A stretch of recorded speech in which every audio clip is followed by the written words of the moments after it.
Twitter is a hellscape. We all know this, obviously. But this week, it just made me sad. Usually it makes me mad or frustrated or exhausted, but rarely does a Twitter-wide viral moment just make me genuinely sad. Small disclaimer, it was more than a week ago now. It was a couple of weeks ago because I pushed it back to make the Barbie video, and then I pushed it back to make the Good Omens video, and then I went to Finland for a week. So it's been a while, but the points are still incredibly relevant, and this is a discussion that does keep happening. That was the biggest time I'd seen it blow up. Still very relevant, still very important, still a discussion worth having. Trash Jones is a Twitter person I have followed for a while who usually has funny takes on things and is pretty chill. Some of their latest banger tweets being, "Me at 16, I'm gonna be so successful when I grow up. Me now. Maybe someday I'll have enough energy to start a hobby.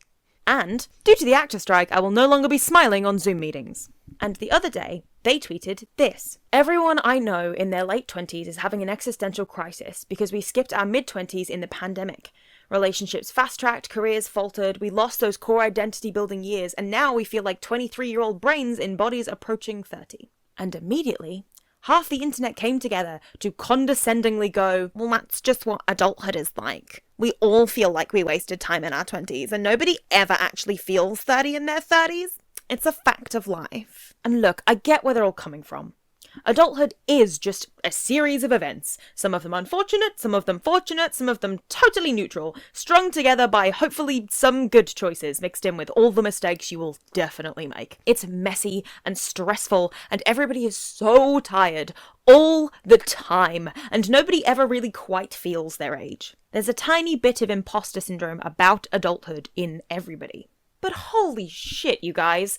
Why are we suddenly trying to pretend like the pandemic wasn't a world-altering, mental health-destroying catastrophe? I know we're over a year out from most of the major lockdowns now, so maybe people are already starting to forget how bad it was, put some kind of misty-eyed haze over it all, but are we just going to pretend that it had no long-lasting effects? Studies have already come out about how it's affected kids' development socially and mentally, and that doesn't go away just because people left school before it hit. Your 20s are a decade of important development, even if you don't subscribe to the idea that they're your best years, which I don't. Just because you're not pinning the importance of youth to them doesn't mean that your 20s aren't instrumental in your growth as a person, and altering your brain chemistry drastically right in the middle of that is going to have some consequences. Some of the responses to Trash Jones's tweet were just cruel. There were some that I think meant well, or as well as people can mean on the internet. First one I want to address, which has since been deleted or privated, is not to be pissy, but I'm subtracting 2 years to my age because of COVID to me reveals a superficial understanding of what being alive is. Because A, that's not what Jones actually said, and B, even if it was, this tweet would still be reductive and pointlessly mean. I was 20 when COVID hit. I was halfway through my second year of uni, and I had my 21st birthday 2 weeks into the lockdown. I was in a tiny shoebox flat on my own, and I was stuck there for 10 weeks. When I tell you my mental health plummeted, I mean it. There was a point, somewhere in the middle of the lockdown, where I dissociated so much that to my friends and family, it looked like I had gone missing. I wasn't responding to messages or posting anything, and without the ability to see me in person or come over and check on me, nobody knew if I was okay. Or even still alive. I wasn't, okay? But I managed to stay alive, at least long enough to get home for the summer holidays where I could isolate with my grandma. I'll always be thankful to my friend Haley for recognizing that it was not safe for me to continue being alone in that flat and coming to get me, because I genuinely do not know how I would have lived through the rest of that lockdown on my own. People around me were getting sick. People were dying. People's family and friends were dying. People were scared to go outside, scared to go to work, scared to buy groceries. It was a constant state of terror, mixed in with the endless banality of a lockdown where you can't do anything but your government-mandated daily walk. And the kind of global cabin fever that creates is unmatched by anything in history. And I can't speak for every country, obviously. Some of them didn't have lockdowns at all and had much higher death tolls. Some of them had better managed lockdowns than my country and had lower death tolls and less collective stress on their people. But the UK and America and many other countries were greatly affected by lengthy, stressful lockdowns under capitalism, where we weren't sure how long the government was going to let us stay inside before they forced us all out to work again under the guise of getting back to normal, even though the pandemic wasn't over. It's still not over, by the way.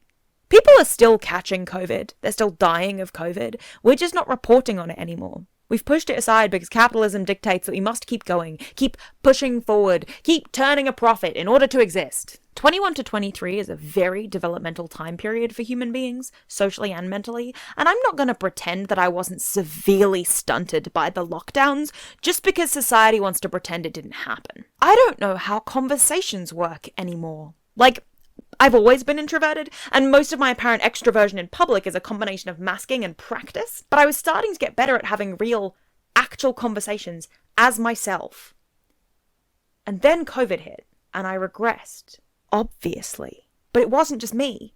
We were all forced into an environment where, aside from the people we were living with, the only way we could converse with people was online. And online conversations do not work the same way as in-person conversation. I used to prefer online interaction when I was a kid because I am so introverted and human interaction makes me exhausted. But online didn't feel that bad. It was like a lot of the pressure to perform was off and I could just talk to another person like a person, which for baby introverted me in the early age of the online era with access to MSN Messenger and early Facebook was really helpful. Balancing that against the constant in-person stuff I had to do and the anxiety that caused me, online interactions were my preferred way to talk to people. And since the pandemic, I've done a full 180 on that. Because when you take something that works in moderation and make it your only means of communication, it kind of destroys all the things about it that make it helpful. I now am much more likely to respond to a message that's trying to organize an in-person hang than a message that's part of some nebulous online conversation or somebody sending me videos on Instagram, which drives me crazy, by the way. Like, on TikTok, I can just go through the videos, somebody DMs me, no problem. But on Instagram, I have to exit the video every time, scroll down to the next one, watch it, exit back to the DMs, scroll down to the next one, watch it. Instagram, fix your fucking Reels system. Anyway, the point is, I think the reason why I have swung so wildly back in the other direction in the last couple of years is that in-person hangs have a time limit. They have parameters, they have boundaries. Online conversations are, for the most part, nebulous, never-ending streams of conversation that do not have a limit, which is terrible for my brain. And not just my brain. Society today is set up so that we are available to everybody 24/7. And if you don't respond immediately, you have to have a reason. So you're constantly juggling 37 conversations on 9 different apps, all with varied tones and expectations, and it's horrendous. Having 30 ongoing conversations on different apps is untenable for sustainable focus. Like, my ability to context switch has taken such a huge hit over the last 3 years, it's unreal. And bearing in mind, I've turned regular notifications off. I now only get notifications for direct messages, but I still get at least 5 of those a day from friends, family, mutuals, work, WhatsApp, Instagram, Tumblr, Discord, TikTok, Messenger, Twitter, email, not to mention regular texts and calls. I actually had a breakdown about this to my therapist the other day, about the overwhelming pressure I feel to exist online, how stressful notifications on my phone are, and how I'll leave it for days or weeks, which doesn't even make me feel better, but I just hate the idea that I'm constantly available to everybody in my life, 24/7. It might only take me a minute to respond, and putting it off might stress me more in the long run, but that societal expectation around replying to messages is starting to become just another part of the way the world works. And if that's how it's going to be in the future, I'm not going to make it, kids. And look, I love my therapist, and she's great about most things, but she's middle-aged, and she doesn't really understand how the internet and social media works. Like, before our generation, that was not a thing. Even my mum's generation, with early mobile phones and early internet, didn't have to deal with this. She had phone calls and letters and early emails and texts, but there was never an expectation around that. They still had to organize the time out of their day for it. This, the way it is now, is entirely new. And nobody really knows how badly it's going to affect societal development because we don't really have a frame of reference. But I can say from the last 5 years alone, it's bad. Society is going backwards. And my poor therapist, trying to help, was like, well, why do you need to be on social media? Can't you get rid of it if it's making your quality of life worse? And I had to explain, like, no, I can't. Everybody my age lives their entire life online. If I get off social media, I cut myself off from the world and become even more isolated than I already am. It's exhausting. And honestly, it's starting to spill into everyday conversations. Like, I know a lot of my work friends' favourite books, favourite films, political ideologies, their senses of humour, and the things at work every day that stress them out, and other relatively surface level things. But I found out my friend has 2 sisters when they came into work. And we've been friends for almost a year. And I don't know if this is even going to make sense to anybody else, but it's starting to feel weird to ask questions like that. Straightforward, actual questions about somebody's actual life have started to feel too personal. I don't know. It's definitely so much better in person, but I think that in-person conversation has been tainted by how we speak online. Life updates are memes, and nobody tells you anything personal unless you're close enough to ask or they're chronic oversharers. But even then, what do we class as oversharing nowadays? Even as little as 10, 15 years ago, people would announce their engagement to their friends and throw an engagement party, or if they got pregnant, their friends would organize a baby shower or something like that. Life events were just that. Events. I've had multiple friends get engaged over the last few years, and they just post a series of pictures to Instagram and you comment under it with, OMG, congrats, bestie, I'm so happy for you, with like 6 different colourful emojis, and then you keep scrolling. Baby showers are seemingly just an excuse to have a viral gender reveal moment or cause a wildfire. Every life event is filtered through how interesting or photogenic it can be, so that if you post it online, it gets its designated 5 minutes of notoriety, and then nobody cares, because everyone is working. Everyone is isolated, but being online tricks us into thinking that we're not.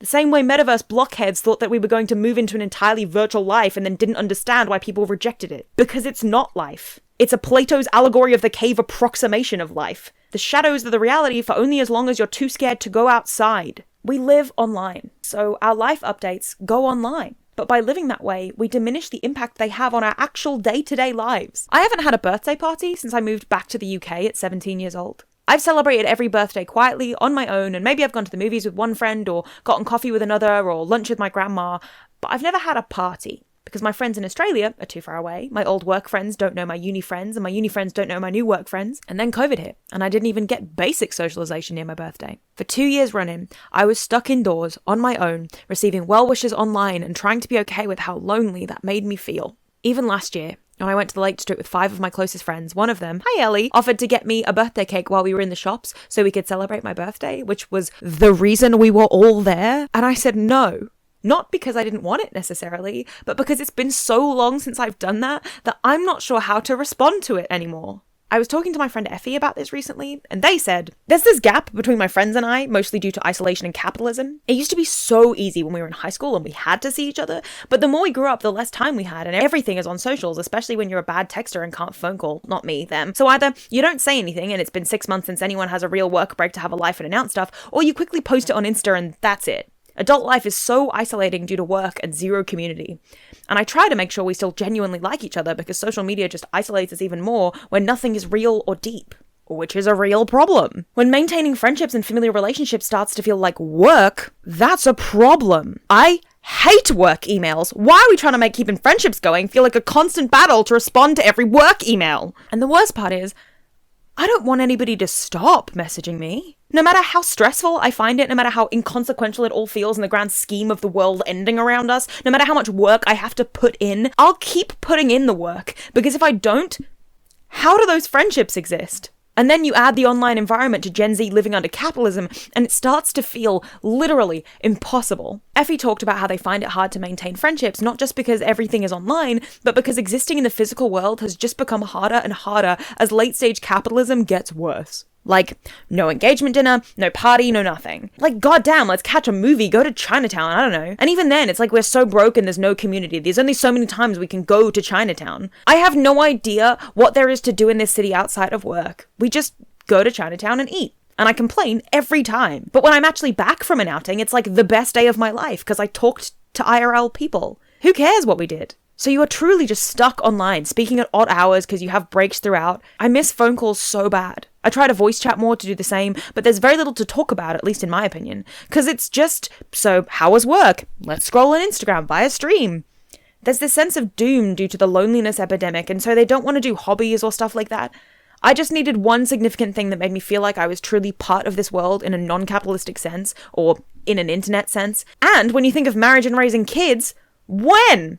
I cannot express enough that enrichment in my enclosure is a real psychological need that we all have. We all deserve hobbies, fun activities that won't break the bank. But even fun afternoon activities are extortionate now.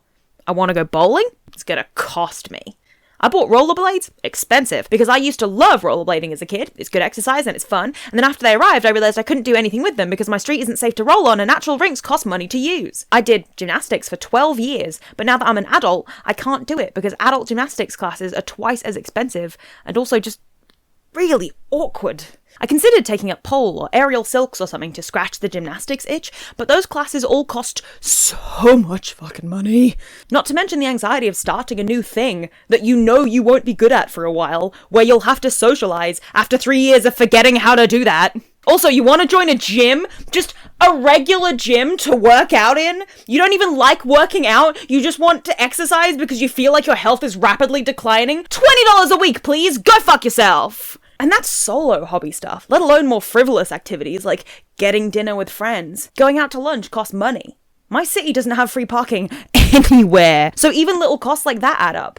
I used to go to the cinema constantly when I was a teenager, working a weekend job on way less than I do now. And now I go once every 2 months, if that, and I can't afford to get actual cinema snacks because they're extortionate. And if we're talking about money, I don't have a career yet. And I'm aware that it's perfectly common for people in their 20s to not get their preferred career right away, and that I have chosen a ridiculously difficult industry to get into on any kind of livable wage. But first of all, artistic jobs are worth a livable wage, so jot that down. Also, support all the strikers. Second of all, this lack of career trajectory was forced on most of us.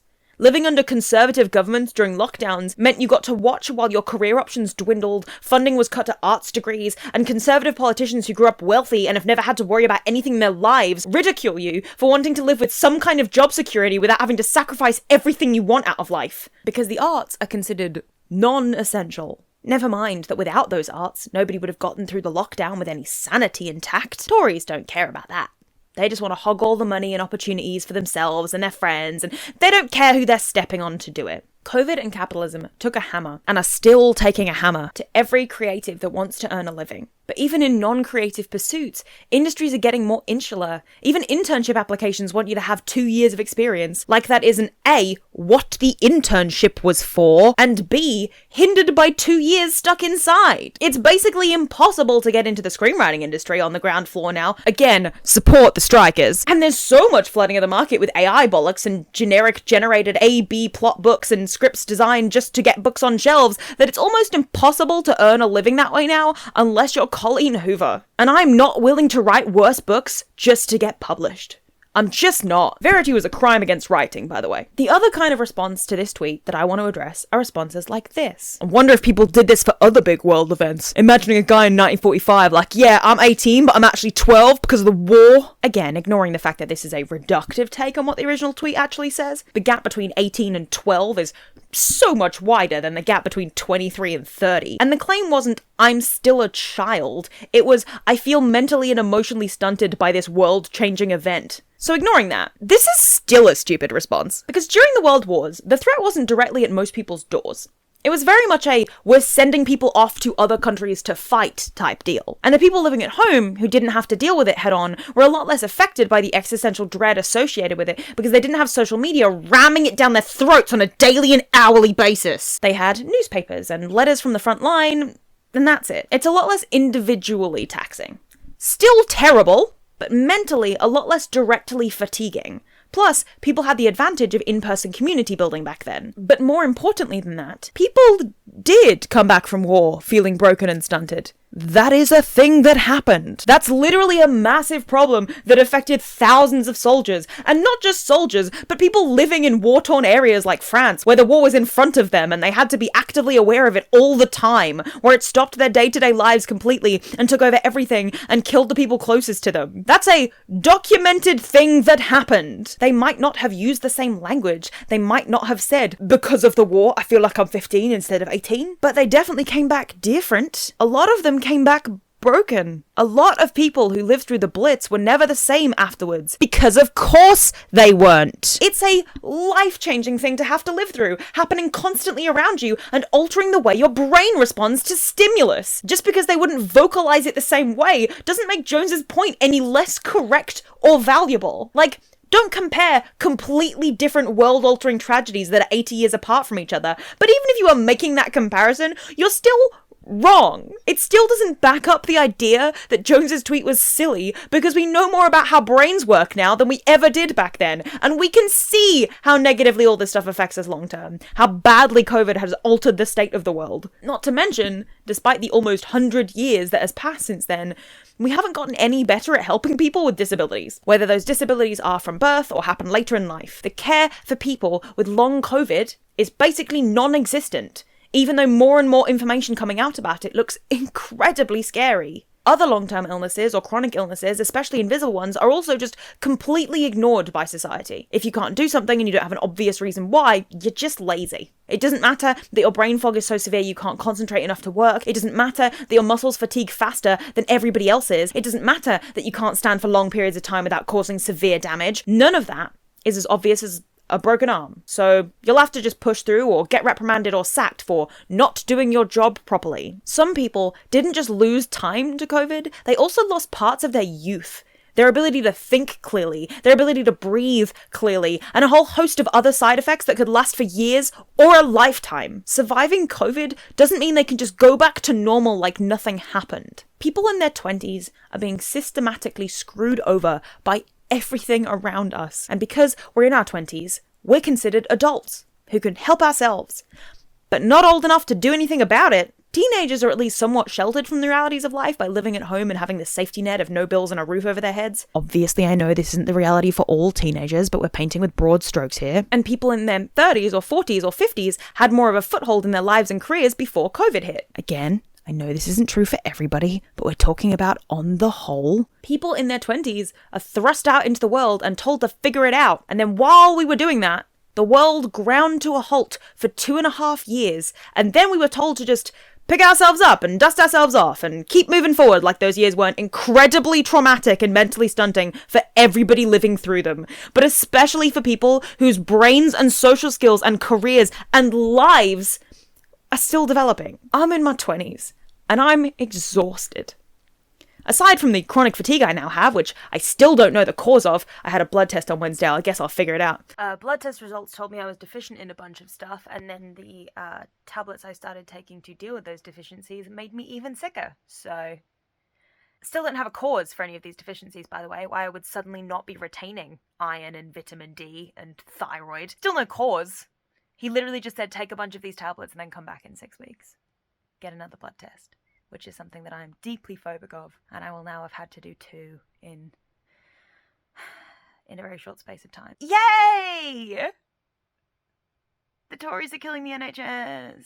Aside from the chronic fatigue I now have, I'm just generally very tired of existing in a world that doesn't cater to me in any way and expects me to compromise at every turn for the crime of not being born with money and status and a foot in the door. We all lost time to COVID and capitalism. Teenagers and people in their 20s maybe more so because of how much our psychosocial development has been affected. And we all need to stop pretending that we didn't. We need to stop looking down on people who did as silly or condescend to them as if just because we're not as old as you means we don't know anything. We know enough to know that this isn't normal. This isn't how the world has ever worked before, and it's not how humans have ever worked before. And in these unprecedented times for human brain development, can we please start to cut people some goddamn slack? Christ. I'm off to go reminisce about the lockdown, because my brain has hidden it behind a haze of nostalgia, and I've forgotten just how bad it truly was now that my day-to-day life feels worse. Annyeong!